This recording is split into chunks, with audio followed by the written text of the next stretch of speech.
Lucas capítulo 7, versículo 11. Só os que encontraram digam amém. Amém. E aconteceu pouco depois, ir ele à cidade chamada Naim, e com ele iam muitos dos seus discípulos, e uma grande multidão. E quando chegou perto da porta da cidade, eis que levavam um defunto filho único de sua mãe, que era viúva, e com ela ia uma grande multidão da cidade.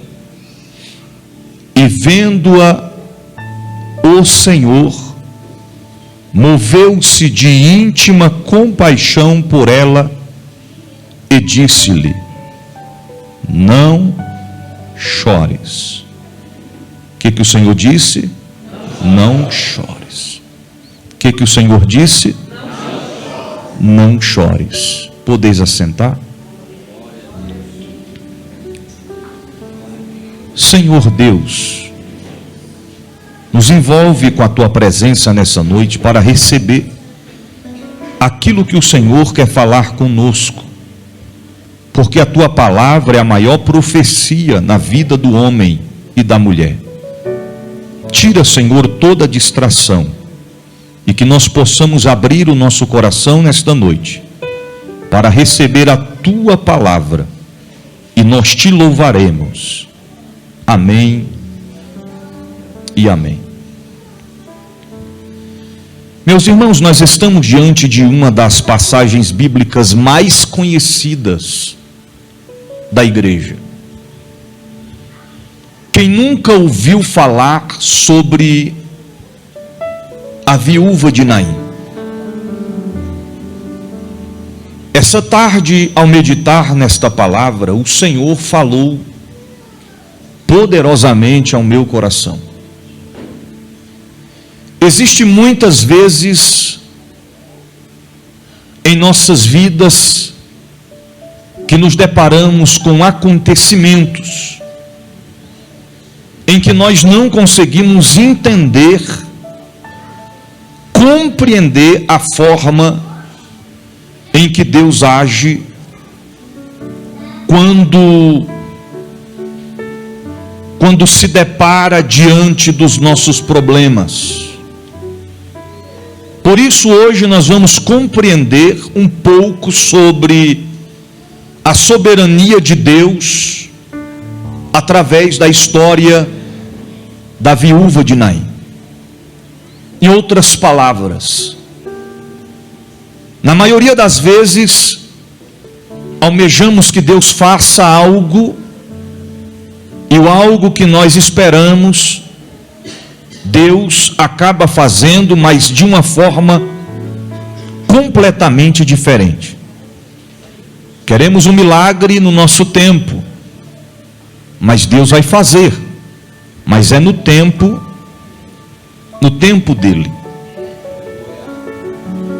A Bíblia diz no versículo 11, que aconteceu pouco depois, ir Jesus a cidade chamada Naim, e com ele ia muito dos seus discípulos e uma grande multidão. No versículo de número 12, as palavras frisadas destacam assim: já perto da porta da cidade, já perto da porta da cidade.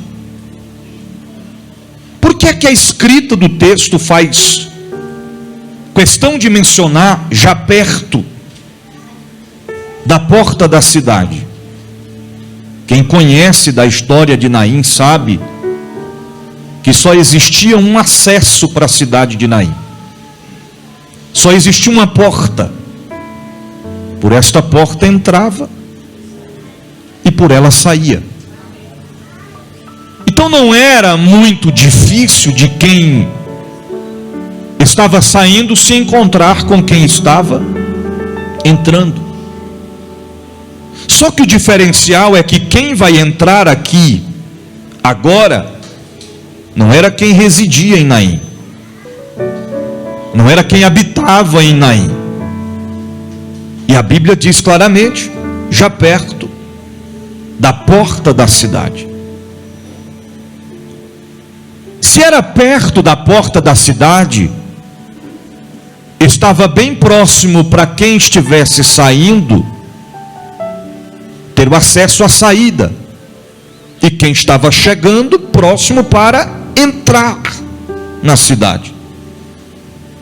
O costume da época era que eles sepultavam seus entes queridos não dentro das cidades, não dentro dos povoados, mas sim do lado de fora. Não era longe da cidade, mas não ficava do lado de dentro.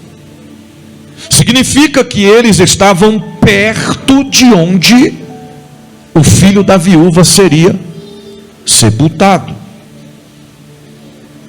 E o versículo continua a dizer: levavam um defunto filho único de sua mãe. Não eram dois defuntos, mas era apenas um. E este defunto, diz a Bíblia, que era filho único de sua mãe. A mãe não tinha outro, era apenas um filho que ela tinha. E este único filho morreu, e agora está sendo levado para ser sepultado. Filho único de sua mãe, que era viúva. Observa que a Bíblia não cita o nome do defunto, e a Bíblia não cita o nome da mãe do defunto. Mas a Bíblia deixa bem claro o nome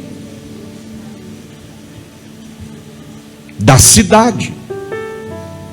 No versículo 11, a Bíblia diz claramente que aconteceu pouco depois de ir ele à cidade chamada Naim. A escrita diz o nome da cidade, mas não diz o nome do defunto e nem o nome da viúva. E com ele e uma grande multidão. A Bíblia também não diz o nome da multidão, o nome dos que compõem a multidão, mas frisa apenas o nome da cidade.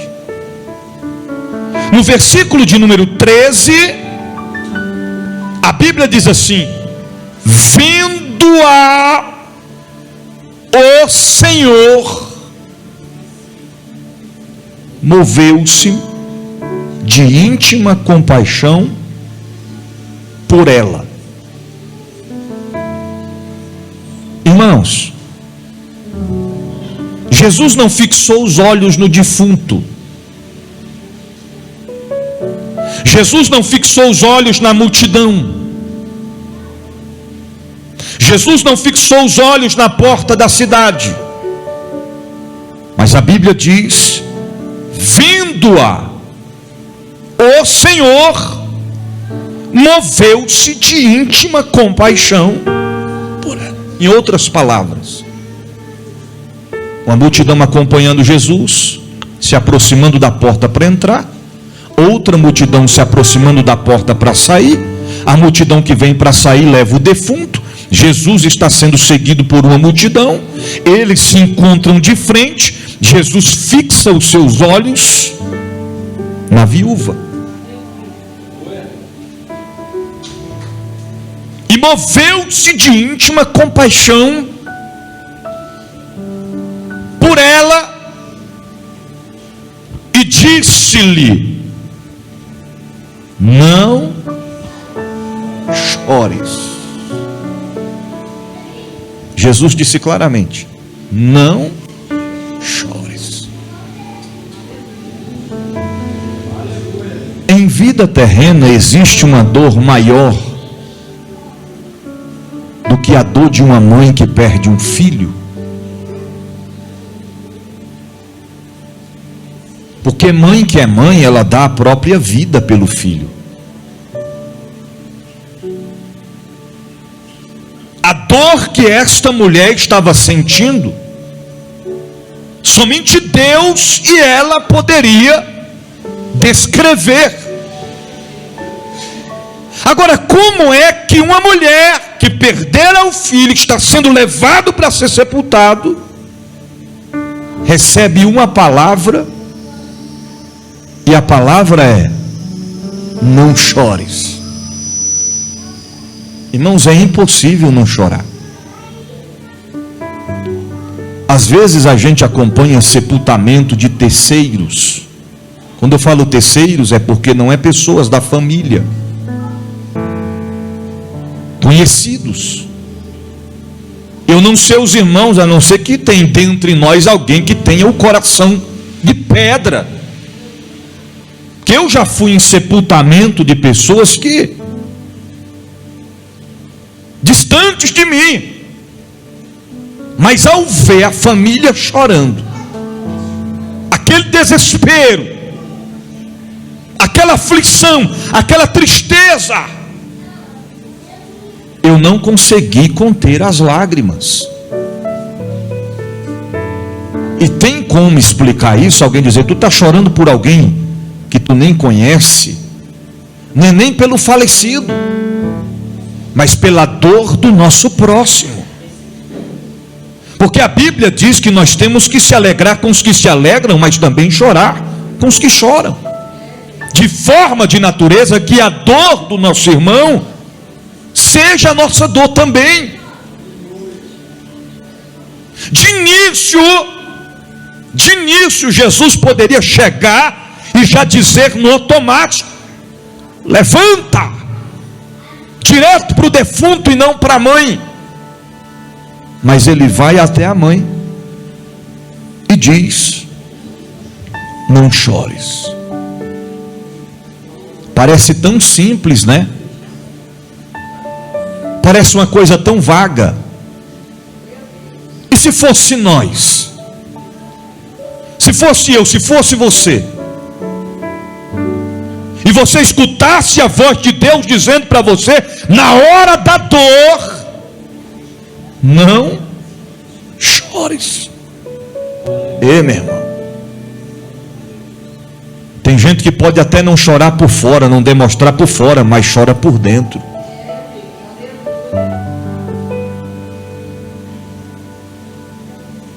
Mas como não chorar diante do filho morto?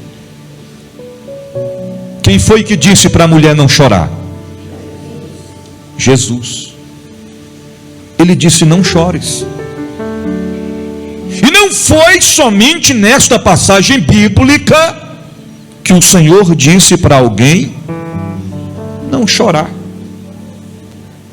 Jeremias capítulo 31, versículo 16. Jeremias 31, versículo 16. Olha o que diz a palavra.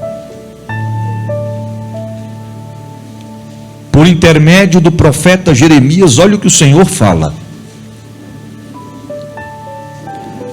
assim diz o Senhor: contenha o seu choro e as suas lágrimas, pois o seu sofrimento será recompensado, declara o Senhor. Eles voltarão da terra do inimigo. O Senhor diz amplamente: contenha, segure. No linguajar humano, engole o choro.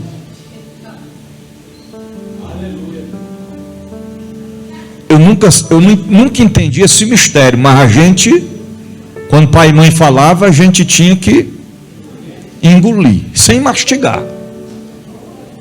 Engole o choro, e as suas lágrimas. O Senhor falando com o povo. Que uma coisa é você não chorar, outra coisa é a lágrima descer. Que o Senhor está dizendo é: contenha o seu choro e as suas lágrimas. Ou seja, nem choro e nem lágrimas. Aí em Lucas capítulo 23, versículo 28,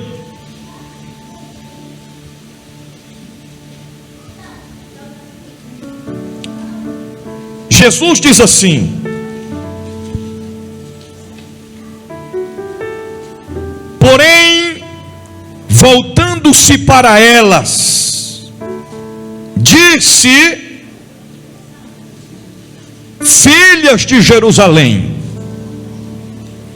não choreis por mim, chorai antes por vós mesmas e por vossos filhos. Mesmo que a escrita declara que o Senhor, após dizer não chores por mim, ele diz chorai antes por vós, mas a ordem primária que ele dá é não choreis. Como é que a gente não vai chorar nesse dia aqui? Jesus estava prestes a morrer, ser crucificado em cruz. Ele sabia do percurso, mas o povo tinha suas limitações. Em Apocalipse capítulo 5, do versículo 1 até o versículo 5, olha o que a palavra do Eterno diz. Aqui, meu filho.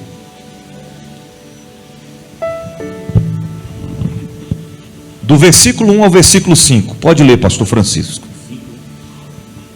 5, né?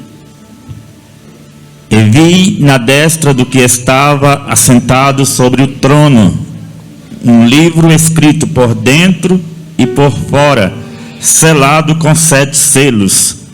E vi um anjo forte, bradando com grande voz: quem é digno de abrir o livro e desatar os seus selos?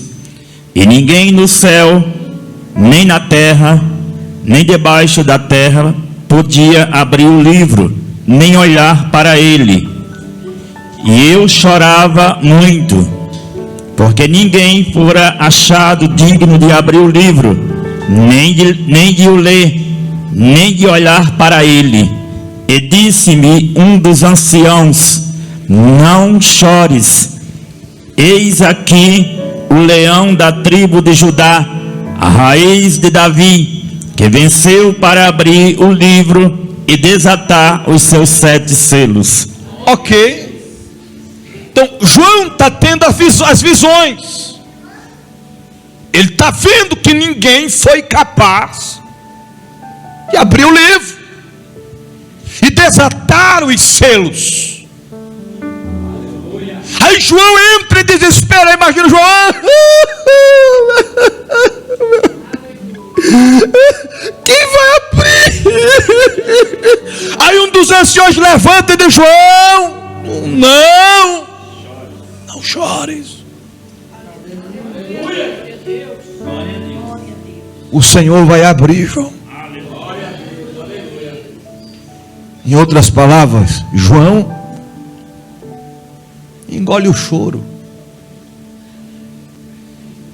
Não chore, João. Já que Deus, já que a ordem de Jesus é não chores, e nós lemos versículos aqui claramente em quais o Senhor diz: não chore. Como explicar João 11, versículo 32 até o versículo 36. Acompanhe aí comigo na sua Bíblia. Como explicar, irmãos? Se ele diz nos versículos que nós lemos, não chores, como explicar João capítulo 11, do versículo 32 até o versículo 36? Olha o que diz a palavra. Quando, porém, Maria chegou onde Jesus estava e o viu, lançou-se aos seus pés e disse-lhe: Senhor, se estivesses aqui, meu irmão não teria morrido. Aí a palavra continua a dizer assim: ao vê-la chorar, assim como também todos os judeus que acompanhavam, Jesus ficou intensamente comovido em espírito, e sob o impulso de profunda emoção, perguntou: onde o pusestes? Responderam-lhe: Senhor, vinde ver. Jesus chorou. Ele diz para a gente não chorar, e ele chora. Imagina se fosse nos dias de hoje, hein? Que a gente que é ser humano, a gente já é apontado. Ele diz para a gente não sorrir, mas ele sorri. Você está entendendo? Ele diz para a gente não ir, e ele vai. Filho é especialista para botar a gente na prensa. Se tu falar para o filho, 11 da noite, dormir, viu? E se no outro dia, 00:02, 11:02, tu tá lá no sofá, aí diz: ué, pai disse que 11 da noite dormir, e pai tá aí, acordado. Jesus diz: não chores, mas aqui ele se encontra chorando. Que é isso? E se eu te disser que essa não foi a única vez que Jesus teve mais duas? Lucas capítulo 19, eu já vou terminar. É só um cafezinho light para a gente nessa noite. A gente vai terminar antes do horário de verão.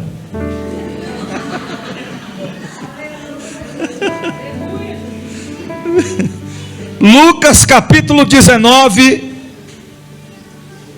versículo 41 e o 42.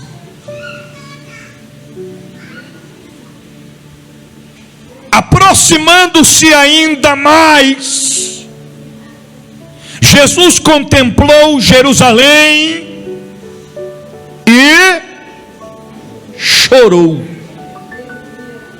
sobre ela, dizendo: se também tu, ao menos neste dia que te é dado, conhecesses o que te pode trazer a paz, mas não. Isso está oculto aos teus olhos. Por que Jesus chorou aqui? Jesus chora ao ver o pecado da humanidade. E ele chora. Em Hebreus capítulo 5, versículo 7, Jesus chora outra vez. Hebreus 5, versículo 7, 8 e 9. Olha o que diz: o qual nos dias da sua carne, oferecendo com grande clamor, e o quê? E lágrimas, orações e súplicas, ao que pode livrar da morte, foi ouvido. Quanto ao que temia, ainda que era filho, aprendeu a obediência por aquilo que padeceu, e sendo ele consumado, veio a ser a causa da eterna salvação para que todos que lhe obedecem. Aonde Jesus chorou aí? Com grande clamor e lágrimas. Se ele estava em lágrimas, ele estava chorando. Eu não estou entendendo, bispo. Me explique, vou lhe explicar.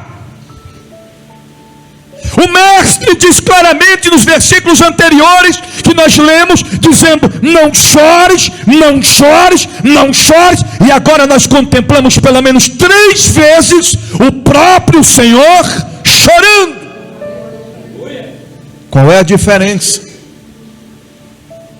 Primeiro, vou lhe explicar qual é a diferença. Primeiro, quando Jesus chorou, foi para demonstrar o seu amor por nós. Que isso? Sim. Vocês sabem que quando Lázaro morreu, nós lemos lá, Jesus chegou quantos dias depois? 4 dias. Quantos dias ele permaneceu lá quando ele recebeu a notícia? Oi? 2. 2 mais 2, para chegar até lá, 4. Porque os que estavam lá, eu imagino as pessoas olhando. Irmão, se tem gente que fala demais, se manifesta no dia da festa? Não, é no dia do sepultamento. Tu viu a cara do defunto, como é que estava? Mas estava inchado, né? Tu viu que a viúva nem chorou, estava sorrindo? É assim. Tu viu que os parentes já estavam dizendo: a parte tal é minha, a parte tal é dele. Nem sepultou, ainda estava ainda fresquinho, eles já estavam fazendo a partilha dos bens. É assim. Você está entendendo? Olha a jiboia chegando, a jiboia. Que jiboia? Essa aí tinha um caso com ele. Serpente. Desse jeito. Olha esse caba que está aí consolando o esposo dela aí, ó. Olha, chore não, meu querido, chore não. Não chore, não chore. Esse aí, ó. Esse aí estava no encalço. O povo fala. Imagine aqui o comentário dentre eles, dizendo: que tipo de amigo é esse de Lázaro? Que morre, ele morreu e ele não fez nem questão de vir. Era para ele ter vindo, era quando ele estava enfermo. Agora não adianta mais. E outra coisa, já vai inteirar 4 dias e nada desse tal de Jesus chegar aqui. Ele não ama. Ele não ama e não amava e não ama Lázaro. Aí quando Jesus chega, irmão, Jesus chega com problema já engatilhado. Para o Senhor não tinha dificuldade alguma aqui. Ele poderia muito bem, lá da onde ele estava, dizer, da onde ele estava, ele poderia decretar a cura da enfermidade antes mesmo de Lázaro morrer. Mas não. Ele chega na mansidão. Ela grita: se o Senhor estivesse aqui, meu irmão não teria morrido. Onde o pusestes?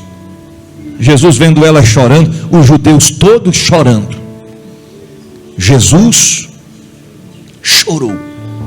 O que acontece depois que a escrita diz assim: Jesus chorou? O que diz? Vede o quanto não abriu não? E disse o quê? Segura aqui. 35. E disse, pois, os judeus: vede como ele amava. Ok. Irmão, se Jesus não chora ali, mesmo sendo Deus, eles iam continuar as suas desacreditações, os seus questionamentos, as suas indagações, suas palavras, não. Mas quando eles vê o mestre chorando, ele diz: vede quanto o amava. Eu imagino o mestre no seu pensamento dizendo assim: o amava não, ainda amo, porque ele está morto, mas vai reviver. Esse é o Deus que nós servimos. Por que é que o mestre chora e diz para nós não chorar? É porque quando ele chora, ele demonstra o seu amor por nós. E quando ele diz para nós: não chores, o que ele está querendo dizer? Quando ele diz para nós: não chores, ele está nos dizendo o seguinte: não chores, pois a tua história não acabou. Eu estou aqui no controle de tudo. Foi isso que ele estava querendo dizer para a viúva de Naim: não chores, porque a história ainda não acabou. Não acabou. Ainda não acabou. Pode ter acabado na contabilidade do inimigo de nossas almas. Pode ter terminado no pensamento dos nossos adversários. Mas na ótica de Deus não. Primeiro que quem escreve, quem escreveu e quem está escrevendo a minha e a tua e a nossa história é o Deus da Bíblia. É o Deus Altíssimo. Não adianta o diabo, não adianta os demônios, não adianta o inimigo querer colocar ponto final aonde Deus colocou vírgula, e continua escrevendo, e continua escrevendo, e continua escrevendo a nossa história. Porque tem gente que não conhece a nossa história e quer julgar com causas. Aquilo ali não tem mais jeito não, rapaz. Aquilo ali é só a cova para ele. Se for só a cova, tem problema não. Pode até ir lá para a cova. Deus tira da cova e faz milagre acontecer. Eu lembro, irmão, do irmão Antônio. Está ali, ó, irmão Antônio. Olha lá, ó, de gravata. Quem vê irmão Antônio disse: esse irmão, isso é uma benção, né? Mas tu não sabe quem era irmão Antônio no passado, irmão. Um dia eu ouvi alguém dizendo: esse irmão não tem jeito mais não. Isso aí é a causa perdida. Causa perdida, irmão. O Antônio só parava de beber as que ele bebeu no dia anterior. Aquelas ele não bebia mais. Mas as do dia, as próximas, e a irmã orando, a irmã orando, a irmã orando, a irmã orando. O que mais a irmã Elisângela ouvia era a gente dizer: não tem jeito não. Larga logo, separa. Acabou, não tem mais jeito. Mas o Senhor chega e diz: acabou nada. Não acabou não. Não chores. Eu estou aqui, estou no controle de tudo.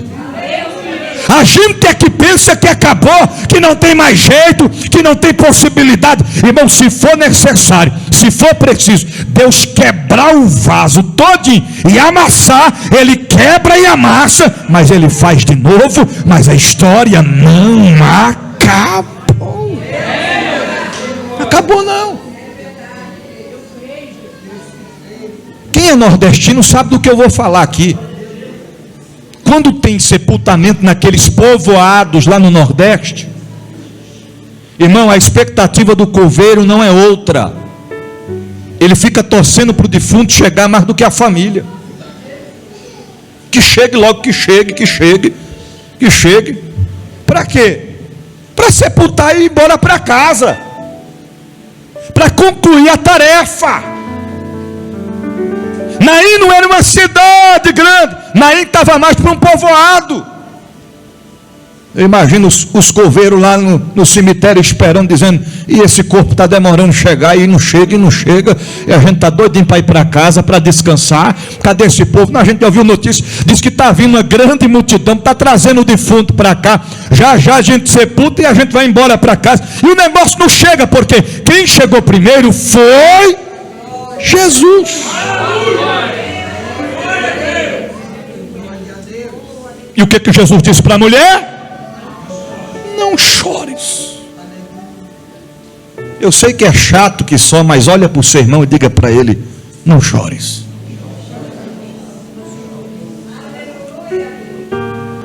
Chore não, irmão. De tristeza não, você pode chorar de alegria. Agora de tristeza, chore não. Não chore de tristeza. Quando Jesus diz para a mulher: não chores, agora ele não direciona mais nenhuma palavra a ela. Ele só chega e diz: não chores. E se eu fosse a mulher, eu perguntaria: por quê? Como? De qual forma? Como não chorar? Tem gente que é mais ousada ainda, que diria: quem sabe a dor que eu estou sentindo é eu. É meu filho. Saiu dentro de mim. É uma parte de mim. Mas quando Jesus disse: não chores, ele está dizendo para quem? Uma mensagem não acabou não. Ele está dizendo para quem? Para a mãe. Não chores. Termina a fala.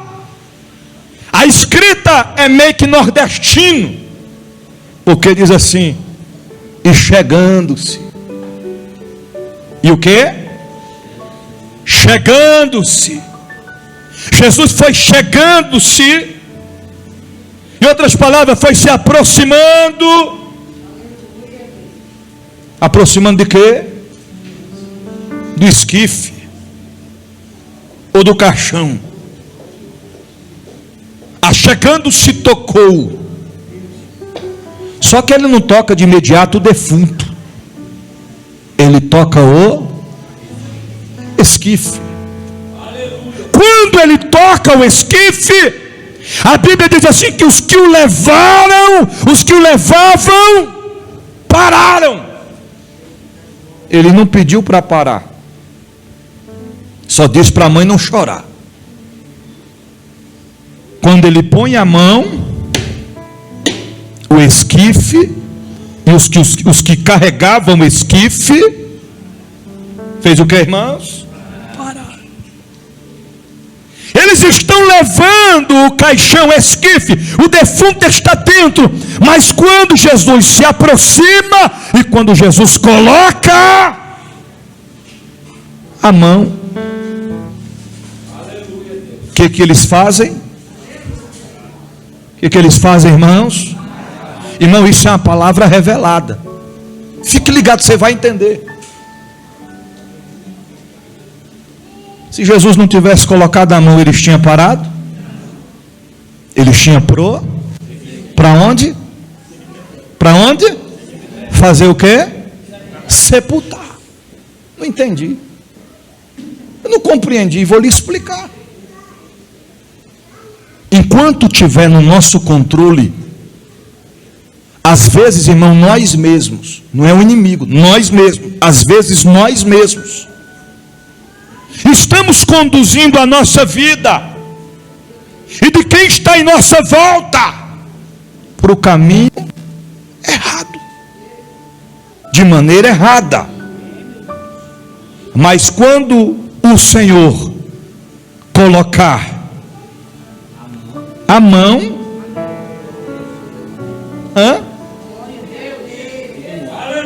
você está entendendo? O laço é cortado, a obra é desfeita, o ponto final é arrancado, colocado vírgula. A história continua. Quando Deus colocar a mão no teu problema, na tua enfermidade, na tua dor, na tua angústia, na tua aflição, nada e nem ninguém vai poder intervir ou neutralizar. Quem está entendendo por um minuto, levante a mão para o céu e adore ao Rabboni da Galileia nesta noite.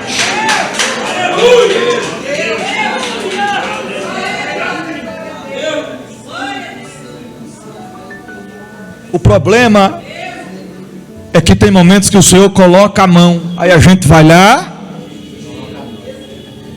e tira. E como é que a gente tira? Colocando a nossa. Ah, vontade de matar, mate não. Deixa que Jesus resolve.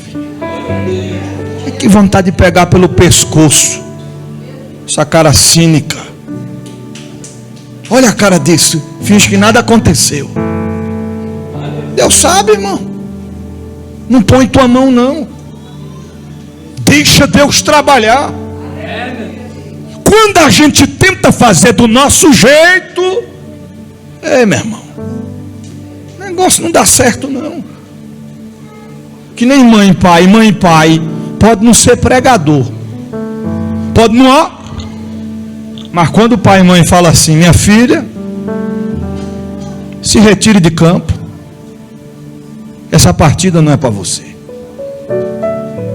Pode se retirar, meu irmão. Se mãe falar: minha filha, meu filho, isso aí, combina não. Tu quer ir para o céu e ele quer ir para o céu ou Hades. E o que é que eu faço? Obedeça. Obedeça. Mas quando as circunstâncias saem do controle, saem da direção, e a gente não sabe o que fazer, o que que a gente faz? Deixa Deus colocar a mão. O problema é que quando Deus coloca a mão, a gente quer colocar a nossa. Não dá certo, irmão, não dá certo. Ah, mas está sofrendo. Não se deixe enganar. Pois tudo que o homem semear, ele colherá. É aqui na terra, irmãos. É aqui. Não confunda aprovação com tratamento. Aprovação é uma coisa, tratamento é outra. Às vezes Deus está tratando com alguém e você está se metendo onde não é para se meter. Deixa Deus tratar. Provação é outra coisa. Provação a gente entra junto. Tratamento não. Tratamento a gente só acompanha. Só acompanha. Foi só o Senhor colocar a mão. Irmão, está escrito. O Senhor não disse: para o cortejo, para o esquife, não. Ele só se aproximou, colocou a mão. Quando ele colocou a mão, eles entenderam e pararam. Será que você está entendendo o que Deus está falando nesta noite? Em outras palavras, Deus está tratando contigo e tu está se fazendo de desapercebido. Ou tu acha que as coisas estão acontecendo, esse alvoroço, essa bagunça, as coisas saindo de um lado, as coisas saindo pelo outro, e tu está no meio da turbulência e ainda não despertou, e ainda não acordou. Deus marcou essa noite para te dizer: não chores, não chores, porém desperta, ó tu que dormes. Parou. Pararam. E disse: jovem,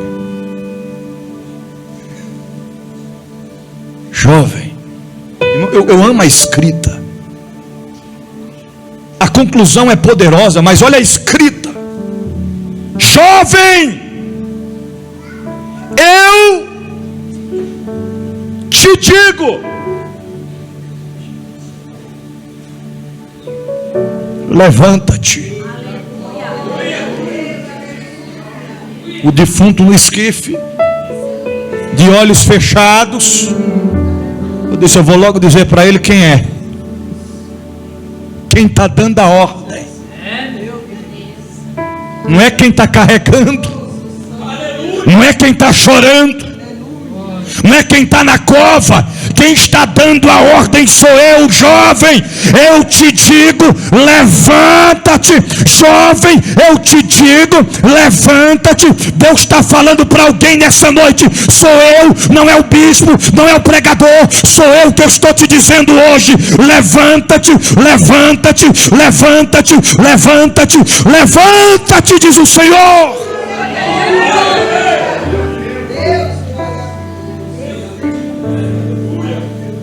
Eu amo a escrita, porque o Senhor poderia ter dito na escrita, e o garoto se levantou, mas diz assim, e o defunto. Onde é que tu vê defunto obedecer a alguém, irmão? Aí para a clínica, o caba que faz a barba do defunto, veste o defunto, põe algodão no defunto, costura o defunto, conduz o defunto. Defunto não obedece ninguém. Labar control meneiuncha, lendo ergantrovestai. Mas aqui foi diferente. E o defunto assim, eu saía correndo na hora. A pessoa.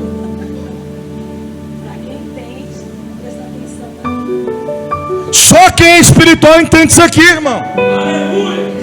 Carreira para mais de metro. O que foi?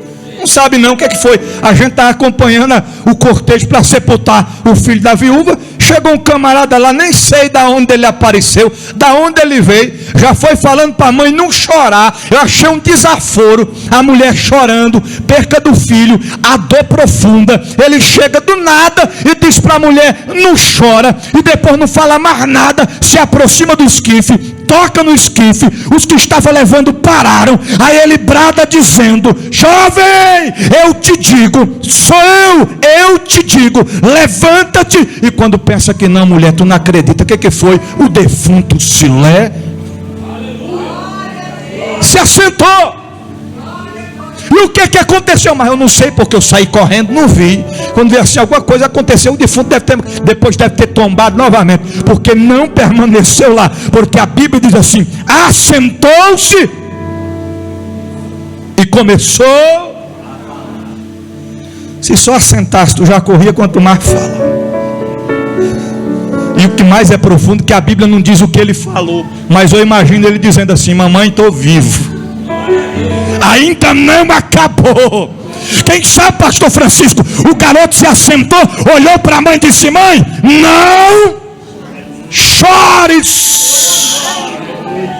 Eremai amanturga troia labai.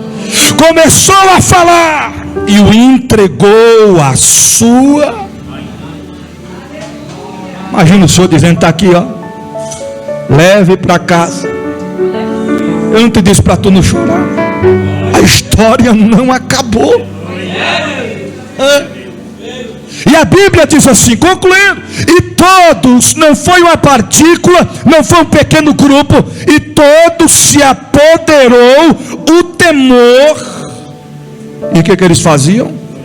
Glorificavam a Deus, dizendo, o grande profeta se levantou entre nós, e Deus visitou o céu e correu dele esta fama por toda a Judeia e por toda a terra circunvizinha. Imagina alguém correndo lá no cemitério e dizendo, pode guardar a pá, pode guardar a enxada, pode guardar tudo, pode fechar a cova, porque não vai ter sepultamento mais, porque a história não acabou.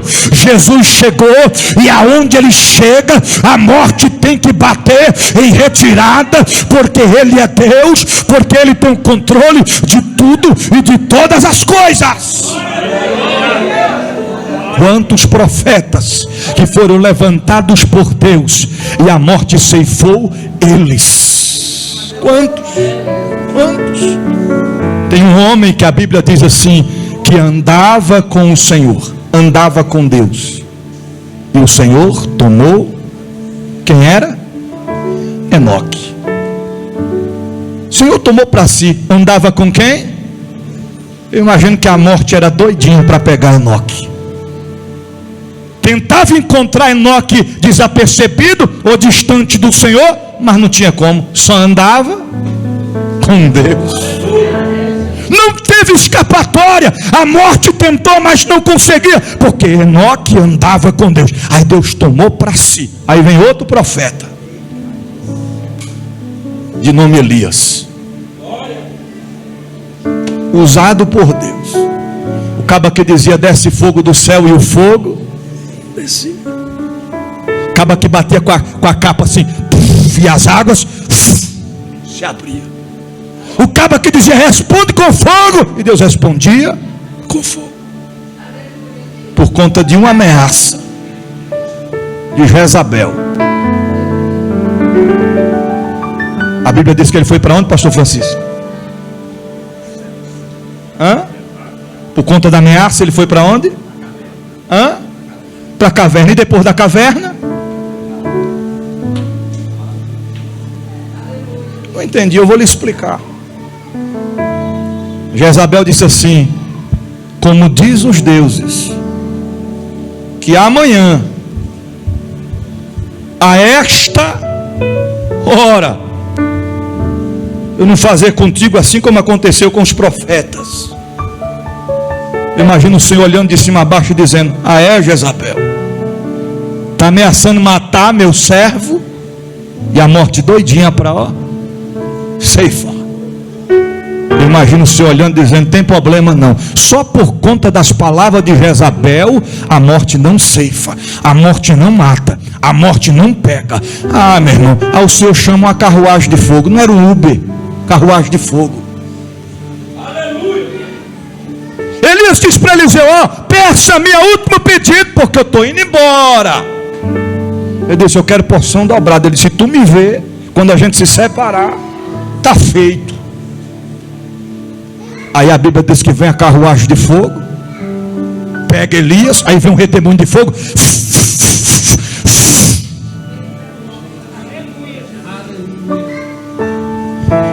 e de quebra aí dele lá, quando ele sobe, ele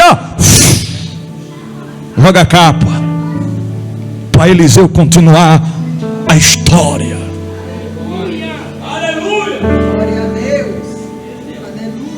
Eliseu ficou espantado ao ver, imagina a morte olhando e dizendo, eu queria ter matado ele, eu queria ter ceifado a vida dele, mas não consegui. Mas tem problema não. A morte matou Eliseu, não matou Elias. A morte matou Filipe. A morte ceifou Estevão. A morte ceifou o apóstolo Paulo. A morte ceifou Tiago, João Batista. Mas quando a morte se dá de frente com o Deus da Bíblia, quando ele entrega o seu espírito e morre, eu imagino a morte comemorando, e o Senhor dizendo, pois pode parar a comemoração. Tu pensas que venceu, mas não venceu. Tu pensas que acabou, mas não acabou. Por isso que ele tinha dito para as mulheres, não chores por mim, não chores por mim. Em outras palavras, eu vou mostrar para a morte quem tem o controle nas mãos. Ele morreu, foi sepultado, mas ao terceiro dia ele ressuscitou, está vivo e está presente nessa noite, dizendo para mim, para você e para nós, não chores, não chores, não chores. A tua história ainda não acabou, diz o Senhor. Se coloque de pé.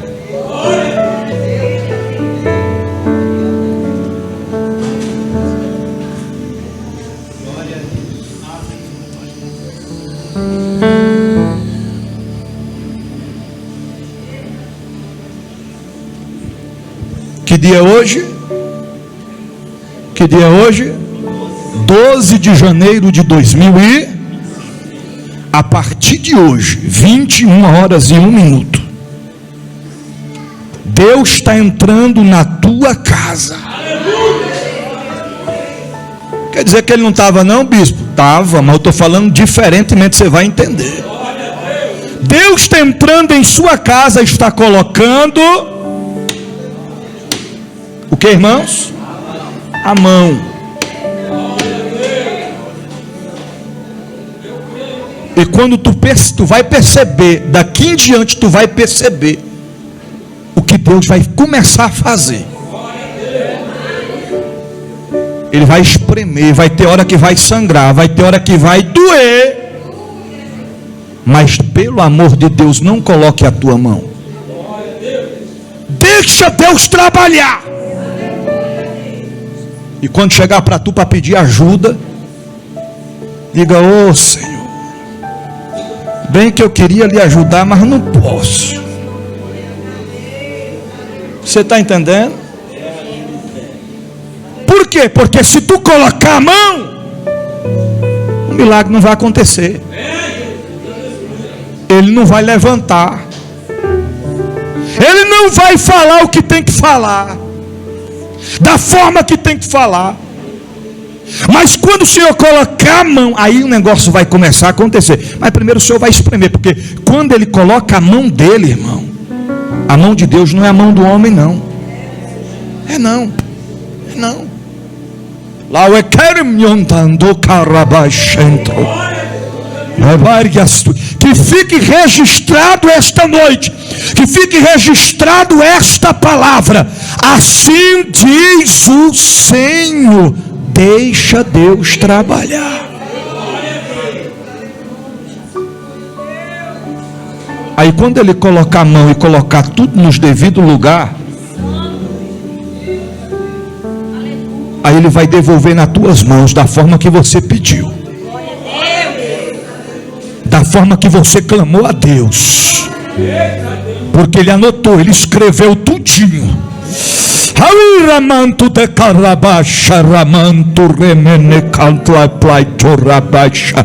Ele está aqui nesta noite. Ele está passeando dentro de nós, olhando nos teus olhos e dizendo: meu filho, minha filha, tu clamou a mim, tu pedistes a mim, eu vi as tuas lágrimas, marquei essa noite para te dizer: não chores.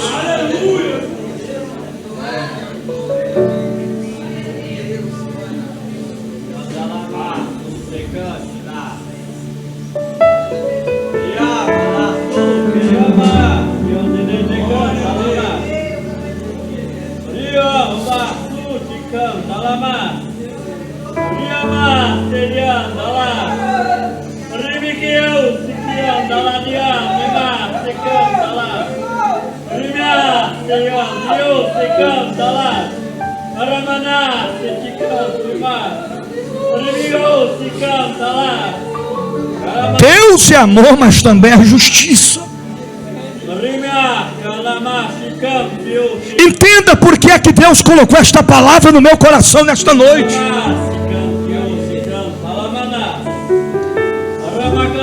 Porque só existe duas alternativas. A primeira é quando Deus colocar a mão, aceite o processo, viva o propósito, fique em obediência, ouça a palavra, faça o que Deus está mandando. Ou se você colocar a mão, ou se você não ouvir a voz de Deus, ou se você não se levantar, aí o esquife vai continuar seguindo o cortejo.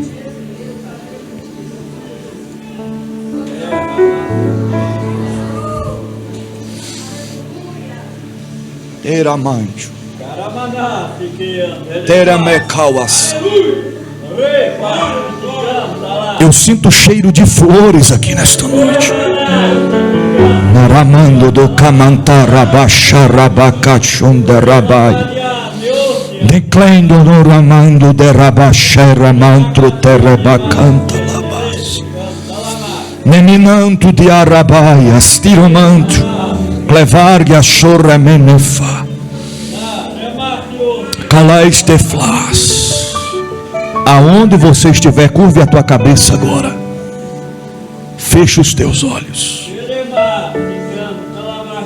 Senhor, a tua palavra não volta vazia.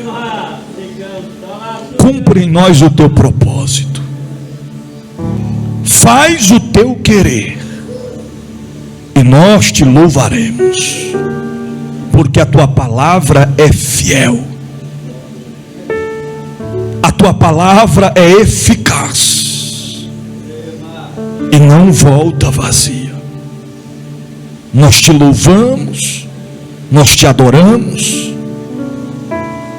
Mas também entendemos o que tu queres nesta noite. Cumpre o teu querer. Por mais doloroso que seja.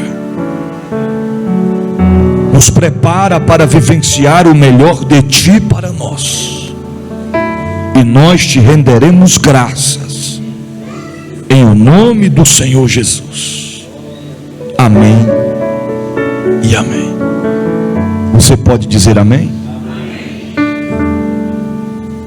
Tem alguém nessa noite em nosso meio que recebe esta palavra e compreende que não tem mais tempo para perder tempo, e que a partir de hoje, uma nova história, um novo recomeço, que entende que da forma que está não dá mais para continuar. Faça uma reflexão o que Deus já fez na tua vida e o que Ele tem para fazer. Só depende de você.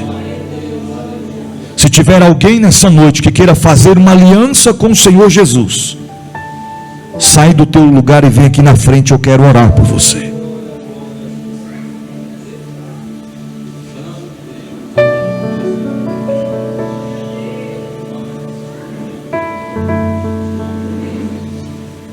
Esta mensagem, este culto e este apelo está sendo registrado no livro dos céus, no livro das obras. Estará destacável a oportunidade que Deus está dando nesta noite, na qual não deve ser recusada. Mas não é por força e nem por violência. O Senhor te chama porque Ele te ama e Ele quer te salvar. O apelo dessa noite não é vago, nunca foi e nunca será. Tem alguém aqui nessa noite que precisa de um novo recomeço na presença de Deus. Tu e o Senhor sabe disso. Tome uma atitude agora diante de Deus. Porque o Senhor diz: aquele que me negar diante dos homens, eu negarei diante do meu Pai no último dia. Tem alguém? Eu não vou insistir,